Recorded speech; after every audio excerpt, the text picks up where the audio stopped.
termina o período de amamentação exclusiva, chega a hora de você oferecer a primeira papinha para o seu bebê. E aí, vem as dúvidas. Começo pela de fruta ou pela salgada? Congela ou não? Para responder essas questões, nós chamamos o pediatra Vitor Nudemo. Tudo bem com o senhor? Tudo bem. Então, como é que a gente começa a introdução de alimentos? Bom, a introdução ela é feita para a criança que é amamentada exclusivamente ao seio e que vai até os 6 meses. Então a época ideal é começar a introduzir algum sólido a partir dos 6 meses de idade. Normalmente a gente orienta que se comece com uma fruta, pode ser na base de um suco, por volta das 9, 10 horas da manhã, e o passar de alguns dias, 4, 5 dias, se começa com a papa de frutas à tarde, né? Essa papa de frutas pode ser, por exemplo, mamão, pode ser banana, pode ser pera, pode ser maçã.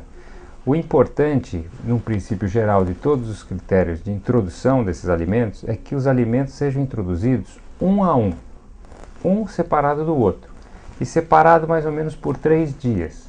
Passado mais ou menos uns 15 dias que foi introduzido o suco e depois foi introduzida a papa de frutas, então a gente faz a introdução da papa salgada, por volta mais ou menos das 11, 12 horas, meio-dia. Quais grupos alimentares não podem faltar na preparação da papinha? Proteína animal, que são as carnes, o amido, que pode ser, por exemplo, o arroz, a batata, a massinha, que é o macarrãozinho, os legumes e as verduras. Então, cada vez que se prepara as papas, tem que ter esses 4 alimentos. Entendi. E existe uma polêmica em torno da panela de pressão. É o melhor jeito de preparar ou não? Por vezes ela cozinha um pouco a mais do que a gente precisa no sentido das fibras. A panela de pressão tem suas vantagens quando os alimentos são muito duros ou quando precisa de um cozimento muito intenso. Então, a gente evita a panela de pressão nesse começo. Na hora que vai se oferecer o alimento, né? É melhor amassar com garfo nas primeiras vezes, passa pela peneira, deixa a carne de fora ou não? A gente costuma recomendar então que se faça, por exemplo, com 100 gramas, uma primeira papa, umas 100 gramas de carne, pode ser músculo ou patinho, que seja cortado em cubinhos e que seja parado sem gordura. Esse cozimento, junto com o legume, com a verdura e com o amido, vai então retirando aquele sumo da carne, onde está o ferro, onde estão os nutrientes da carne, ele vai se diluindo e impregnando nesses outros alimentos. Como a papinha a gente quer que ela seja numa consistência amassada, e aí amassada a gente faz com a peneira, no começo a gente não consegue amassar com o garfo, através da peneira. Então a gente tem que separar a carne. No começo o senhor disse desse tipo de cozimento, mas quando os pais podem fazer na panela normal e amassar tudo, com quanto tempo já?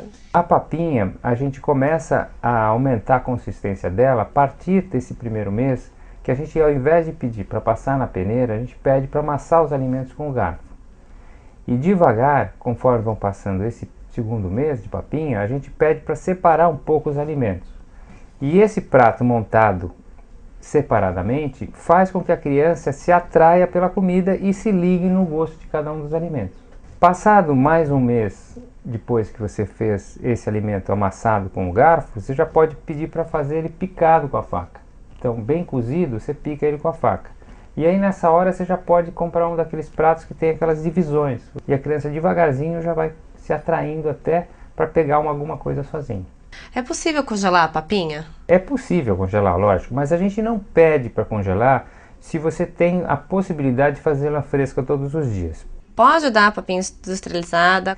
A papinha industrializada, ela é uma salvação num último caso. Quando que os pais podem ter certeza que o filho não gosta mesmo daquele alimento? Quantas vezes eles têm que tentar para descobrir que realmente o filho não quer? Eu ficaria 2, 3 dias com o mesmo alimento. Se a criança realmente ela faz cara feia para comer aquele alimento, eu mudo.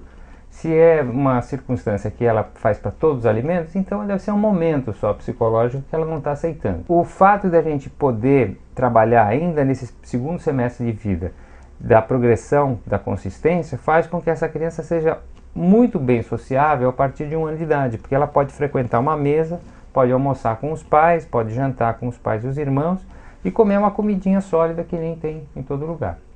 Tá? Muito obrigada, Dr. Vitor. Foi um prazer conversar com o senhor.